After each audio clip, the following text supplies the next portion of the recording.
bienvenido a un nuevo episodio. Hoy tengo el placer de contar conmigo con Joan Garriga. Hola Joan, Hola, ¿cómo estás? buen Muchas día. gracias. Nada, gracias a vosotras. Joan es psicólogo humanista, terapeuta Gestalt y además autor de muchos libros muy conocidos. Uno de los más famosos es el ¿Dónde están las monedas?, pero también autor del último libro de Decir sí a la vida.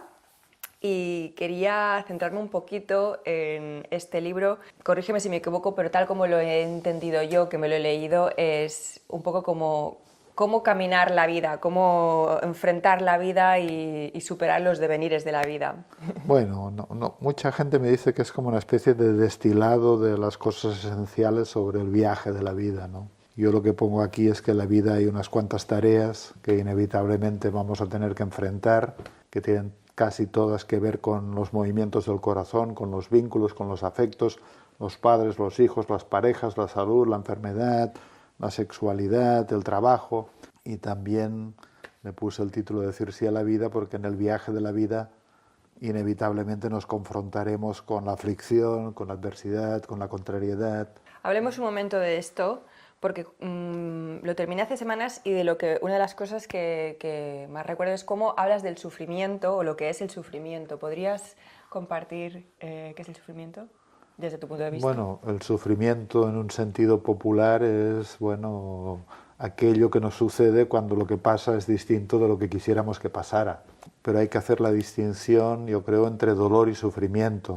Hay un filósofo francés, Cioran, que decía que la mayoría de la gente le falta la audacia de sufrir para dejar de sufrir. Esto significa que nos falta la audacia para sumergirnos en el viaje emocional cuando nos visita el dolor. Y el dolor pues tiene invitados como la vergüenza, la tristeza, la culpa. Por ejemplo, un proceso de separación o divorcio pues conlleva dolor. La pérdida de un hijo conlleva dolor. La pérdida de la salud conlleva dolor. Pero cuando no hacemos el viaje para integrar esto, cuando no abrazamos con el tiempo la realidad que nos ha tocado, cuando en lugar de ser discípulos de la realidad nos convertimos en opositores a la realidad, entonces estamos sembrando las semillas del sufrimiento. Por eso que hay que hacer la distinción entre el dolor inevitable y el sufrimiento que es ineficaz. Entonces no hemos superado una una separación, y entonces estamos resentidos y nos impedimos una nueva relación de pareja. O bien sucedió algo en nuestra infancia con nuestros padres y en lugar de hacer el proceso para poder integrarlo o aceptarlo, pues entonces lo utilizamos poco menos que como un pasaporte legítimo para instalarnos en posiciones de sufrimiento en la vida, que si el victimismo, que si el resentimiento, que si el perfeccionismo. Y hay una galería enorme de personajes que están en oposición a lo que ya sucedió y que configuran el paisaje del sufrimiento humano. El título, Decirse a la vida, yo cuando lo compré pensaba que iba a otra cosa y luego me di cuenta que iba sobre la aceptación, por eso el decirse Sí, a la vida, ¿no? El sí, dejar de resistirse sí. a lo que sucede. O sea, cuando lo aplico siento esa liberación, pero es difícil aceptar lo que no queremos. Entonces, ¿nos puedes dar algún consejo o mensaje para que esa aceptación de lo que ocurre en nuestras vidas sea factible o más Factible. fácil? Bueno, desde luego fácil no es. Sufrimos porque pasan cosas que no queremos o no pasan cosas que sí queremos. Pero bueno, hay que dialogar con la vida y ajustarse a lo que la vida ha querido, aunque fuera distinto de lo que nosotros hubiéramos querido. ¿Y cómo se hace el proceso? Bueno, empequeñeciéndose un poco en el sentido de no dar tanta importancia a nuestros yoes interiores, a nuestros yoes que configuran el paisaje del ego, de estar más dispuesto a la rendición, a la humildad también, a reconocer que ante la voluntad de la vida somos intrínsecamente pequeños y luego tener la fortaleza de sumergirse en los procesos emocionales, que esto es lo que se suele evitar. El dolor no nos gusta, la tristeza no nos gusta, la confusión no nos gusta. Entonces, yo creo que desarrollarse en la vida también significa ser un buen vecino de todas las vivencias que nos corresponden y nos tocan a cada momento, y para abrazar ciertas cosas, claro, yo he visto lo que me toca también en mi profesión, es acompañar personas que han sido visitadas a veces por dolores extremos, perder un hijo, qué sé yo, no hace 2 meses o 3, pues me escribe un hombre al que conocía, que de repente le dicen, mira, tienes un cáncer de estómago y como te lo hemos encontrado muy tarde, no hay nada que hacer, así que te tienes que preparar para morir. ¿Cómo aceptas esto, no? Claro, Sí. entonces, ¿cómo se hace este viaje? Pues bueno, pues abriéndose a esta realidad y creando, esto es fácil de decir y no es tan fácil de hacer, poniéndose en contacto con una ternura intrínseca que está en el interior de todas las personas y que es independiente de los vaivenes de la vida. Y de hecho, cuando hay personas que han vivido adversidades muy fuertes, es cuando el yo tiene que callar porque otra voluntad es la que habla. A veces han encontrado que se abre otro espacio adentro, que es resplandeciente y que no tiene que ver tanto con estas identificaciones personales con las que estamos viviendo constantemente.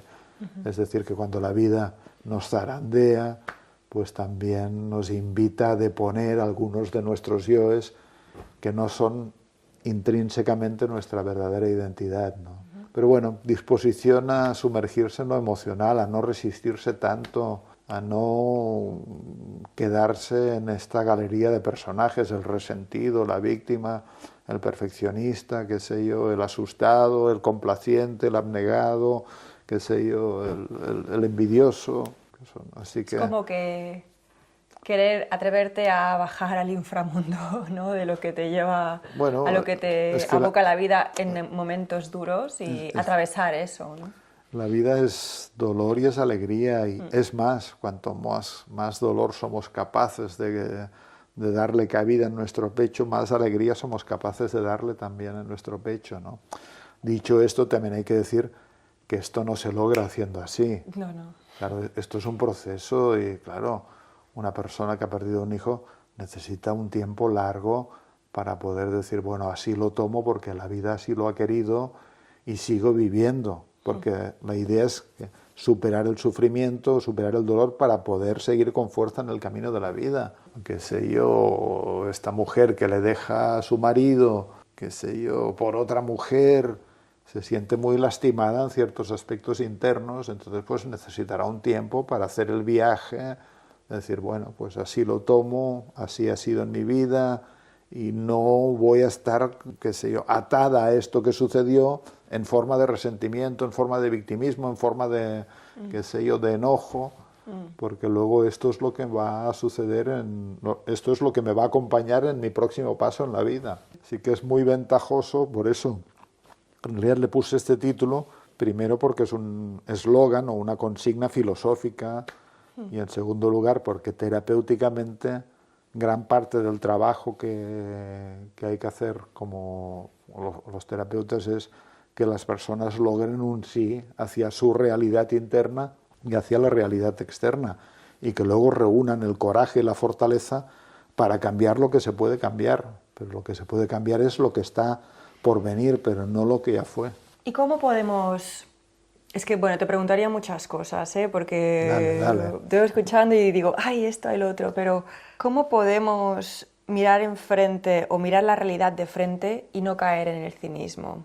Te pregunto esto porque hace 2 días, estamos grabando esto en el 2022, llevamos ya 2 años de pandemia, parece que hemos remontado la sexta ola, pero estaba sucediendo todo el conflicto de Ucrania y me llegó un artículo que me dejó como muy triste y muy deprimida y muy, pues ya abandonemos, ¿no? Si esto es lo que va a venir y esta es la realidad y la geopolítica y el no sé qué, el no sé cuántos, ¿no? Y cuando preparaba las preguntas para hacerte, no podía evitar pensar, a veces hay gente que dice poder ver en la realidad de frente, pero está en el cinismo luego. ¿Me estoy explicando? Mientras, ¿cómo podemos ver la dureza? Lo formularé de otra forma. ¿Cómo podemos ver la realidad y a veces dureza de la vida sin caer en el cinismo que, desde mi punto de vista, es la falta de esperanza? Yo creo que si se mira la realidad de frente, esto solo se puede hacer para verla claramente desde un lugar amoroso. Para caer en el cinismo se necesita ver la realidad también desde una desviación ideológica o desde un punto de vista ético, y hay que saber que la realidad no es ética, que la realidad es injusta, que la realidad a veces es flagrante, que la realidad a veces es tremendamente violenta, como estamos viendo. Entonces, yo creo que abrir el corazón también significa abrir el corazón, que la vida tiene este ramal y que es tan doloroso y que nos puede llevar al exterminio, nos puede llevar al final, y será muy triste y muy doloroso, pero forma parte también. Y a la Pero, mujer, por ejemplo, pues eso, que la dejan después de media vida con alguien, o al hombre que le dicen, o no sé, ante grandes crisis, ¿cómo podemos aceptar y a la vez mantener la esperanza? O sea, y es que necesito la esperanza para funcionar. sí, pero Entonces, es que esto... si no, como que me doy de baja, digo, ¿dónde está el unsubscribe Sí, de esto? sí, ¿sabes? pero es que aquí la confusión es que... No la esperanza de que eso cambie, Sí, la sí, esperanza de que, vale, esto es una caca, sí, lo voy a aceptar, lo voy a procesar, voy a hacer el duelo y en algún momento la vida me sonreirá en otra cosa o sí, irá mejor. sí, mira, hace unos años estaba en Fortaleza, en Brasil, y estuve cenando con una psicóloga, y entonces de repente esta psicóloga me dice, ¿y tú tienes fe? Y yo no, claro, era una pregunta muy directa y quise saber, bueno, ¿fe en qué? ¿Qué quieres decir cuando dices tienes fe? Y entonces ella me espeta, bueno, es que yo la he perdido. Y entonces me cuenta que perdió la fe, que sería esperanza, una conexión con que la vida vale la pena, cuando en el país que está al lado de la República Dominicana, ¿cómo se llama? Haití, hubo terremotos, o hubo, sí, creo que un terremoto, gran destrucción, ella estuvo ahí, y entonces me dice, es que yo miraba los ojos de la gente, miraba los ojos de la gente, y se habían despersonalizado, ya no parecían personas, cuando ves en el rostro el horror de la desesperación, ¿no? Pero yo lo que quería decirte es que el yo a veces puede perder la fe, pero por debajo del yo hay otra cosa, que es el corazón profundo, el ser esencial, el Atman, la verdadera identidad, la naturaleza intrínseca de la mente, depende de la tradición, y este siempre mantiene una conexión con el fuego de la vida, con el latido de la vida. Imagínate el Dalai Lama, por ejemplo. Su país fue invadido, mataron a muchos tibetanos, una guerra atroz. Y a este hombre le preguntaron, bueno, ¿es cínico el Dalai Lama? En absoluto no. Él trata de cambiar todo lo que es posible cambiar y al mismo tiempo de sonreír a la vida con lo que le ofrece. Y le preguntaron si cómo hacía para no estar tan rabioso con los chinos porque habían hecho tanto daño a su país. Y él dijo, bueno, ¿te parece que encima del daño les debo de regalar mi enojo? O sea, ¿te parece que además de que la vida, la realidad es tan dura o tan terrible, tan desesperante, tan aplastante a veces, debemos de regalarle nuestro cinismo? Así que yo creo que hay que resistir un poco la tentación de caer en actitudes nihilistas, cínicas, incluso los existencialistas, qué sé yo, que su postulado principal puede ser la vida carece de sentido. Albert Camus, por ejemplo, en La peste, que era un libro pertinente ahora con la pandemia, pero en La peste, bueno, hay un sinsentido, pero a pesar de todo el médico se dedica a ayudar. Es decir, a pesar del supuesto sinsentido de todo, pues uno se ocupa de dar lo mejor de sí mismo en el contexto que puede. Y por otro lado, ¿qué sabemos sobre el futuro, lo que viene? Vivimos en caída libre y quién sabe si estalla una bomba nuclear y se terminó todo. Y lo medio mencionabas antes, también en el libro, ahora no recuerdo exactamente dónde estaba puesto, quizás no lo subrayé, pero me quedé con la idea de que, o esa fue mi interpretación, de que hay momentos donde es útil, no iba a decir necesario, pero que es útil creer en ese algo que nos trasciende, como que tener recursos espirituales nos ayuda a superar momentos duros. Es que... Y en la sociedad en la que estamos, donde impera mucho la razón, estamos un poco huérfanos espiritualmente hablando, ¿no? Si no estás, si no sigues pues una religión o lo que sea, ¿no? Sí.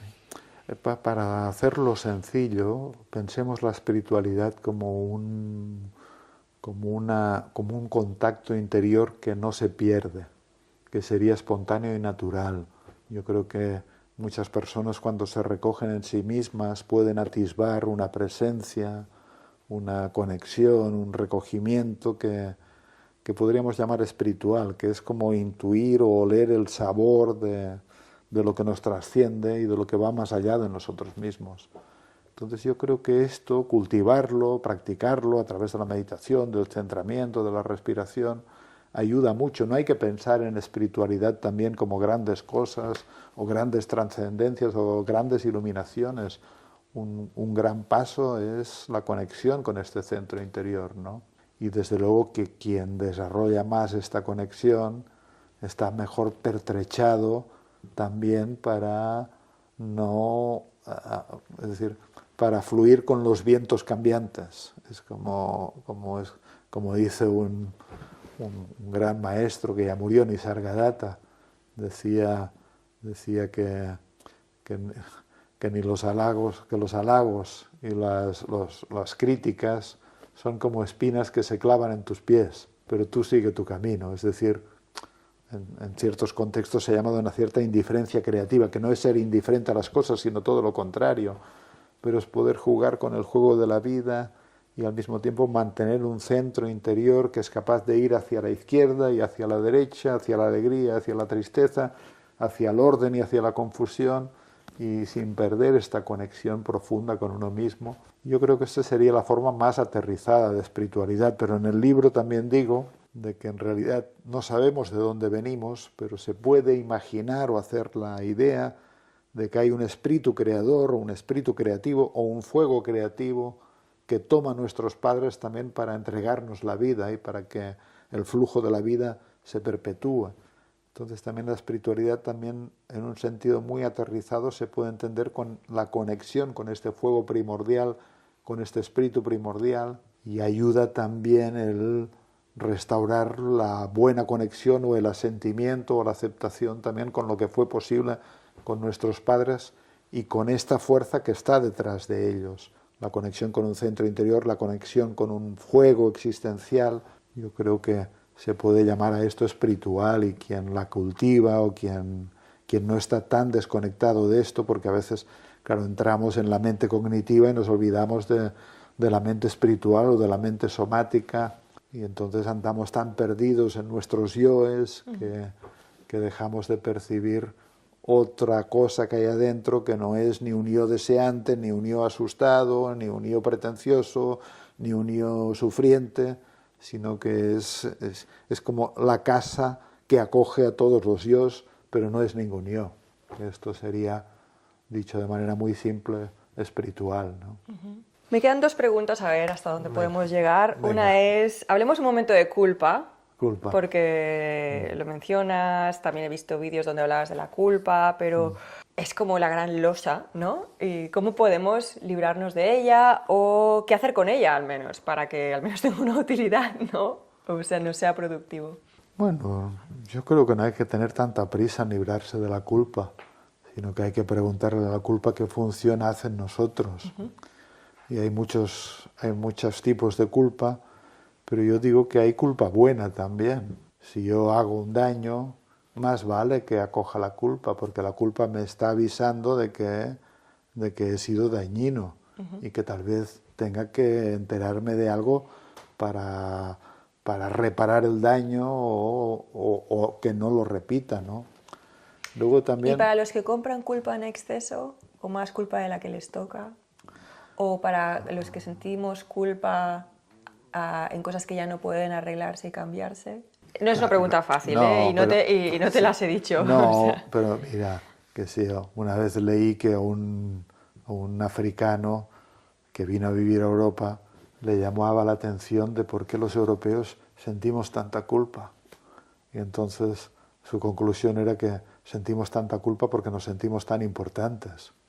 Esto quiere decir que si en este momento pasa algo terrible aquí al lado y yo pienso que es mi culpa, quizá tengo exceso de importancia o quizá estoy extendiendo mi yo demasiado ampliamente.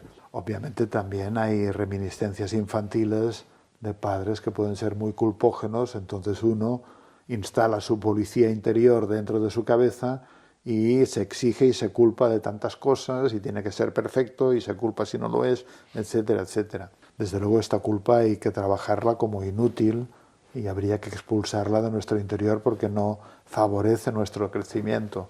Pero hay otra culpa que es culpa de crecimiento. Por ejemplo, imagínate una persona que ha recibido muchos mensajes culpabilizadores de su madre, ¿no? Entonces instala en su interior a la madre culpógena, a la madre que culpabiliza, perdón, y al yo culpable, que esto es una idea de la terapia Gestalt, de que hay un perro de arriba que es crítico, que es culpógeno, y hay un perro de abajo que es el que recibe estas críticas, etcétera, etcétera, ¿no? Si uno va más allá de estos códigos, empezará a sentir otro tipo de culpa, y es la culpa que experimentamos cuando somos desleales a las maneras aprendidas con nuestros padres, cuando somos desleales a las limitaciones que nos marca nuestro sistema familiar. Imagínate una madre que es muy infeliz con la pareja, con el padre, y luego la hija le va muy bien con su pareja. Hay muchas probabilidades de que sienta una extraña culpa. Y esta es culpa buena porque significa culpa de crecimiento. Y esta culpa no tiene que ser eliminada. Esta culpa tiene que ser integrada, tiene que ser reconocida. Es como diciendo, a mi familia o a mis padres les fue mal económicamente, a mí me va bien y siento un poco de culpa, pero la asumo, permito que esté en mí porque es culpa, toda culpa que nos lleva a más felicidad es culpa buena.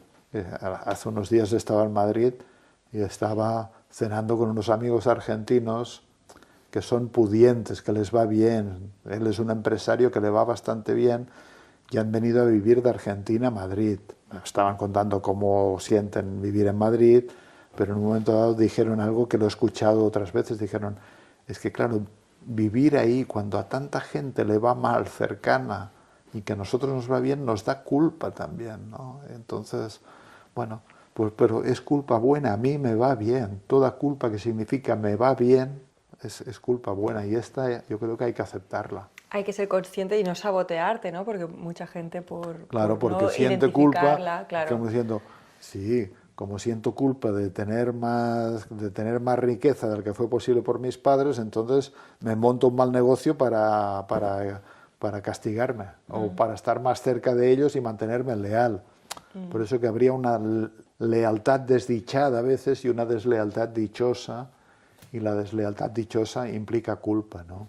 Entonces, la culpa que nos anuncia que hemos hecho un daño, la culpa que nos lleva a desarrollos y a más bienestar es culpa buena, y luego la culpa que viene de códigos aprendidos en la infancia, donde hemos instalado un culpabilizador o un juez, esta realmente hay que trabajarla para salir de estos circuitos. Y ya para finalizar, si hay algo que yo siento cuando, ahora hablando contigo, leyendo tus libros o viendo tus vídeos, es una actitud compasiva. En el libro entiendo que hay una explicas, o en tu trabajo vienes a decir que hay una necesidad de aceptación de uno mismo y de lo que hay, no solo de la vida, sino de aceptación de uno mismo.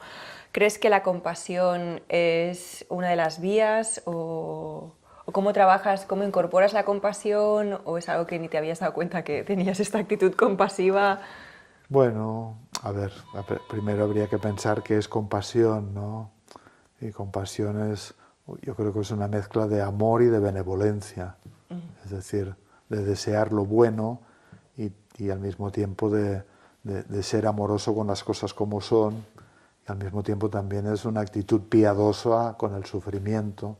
Yo creo que ser compasivo, desarrollar compasión es algo que hace bien a quien lo desarrolla, no solo a quienes lo reciben. Por eso que en primer lugar deberíamos de ser egoístamente compasivos, porque la compasión engrandece el corazón y engrandecer el corazón produce alegría y la alegría favorece la felicidad. Y luego porque hace bien y porque estamos muy necesitados de que nos miren compasivamente, que no se refiere a lástima. Mirar compasivamente significa mirar con amor, con respeto, con benevolencia sobre todo, ¿no? Ojalá se pudiera hacer crecer la benevolencia en el mundo o en las personas Y la benevolencia es un deseo espontáneo de que tú estés bien. Y un deseo espontáneo de que yo también esté bien. Y un deseo espontáneo de incorporar en mí aquellos aspectos que me resultan molestos o incómodos o oscuros, que también pueden vivir en mí. Es decir, la autoestima.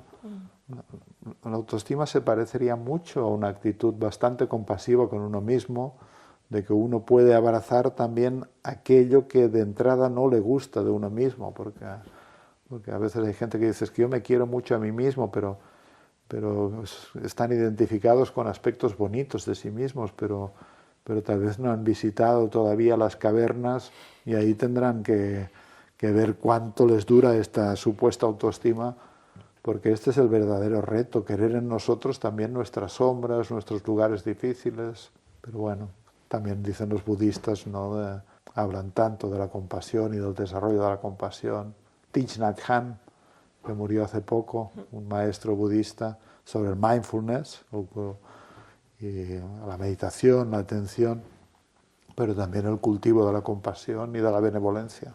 Muy necesarios. Sí. Siempre. Bueno, Joan, es un placer hablar contigo y vamos, no puedo recomendar más sus libros, en especial este también, Decir sí a la vida. Y muchas gracias. Gracias a ti. Un gusto esta charla. Igualmente. Todo lo bueno. Gracias. Venga.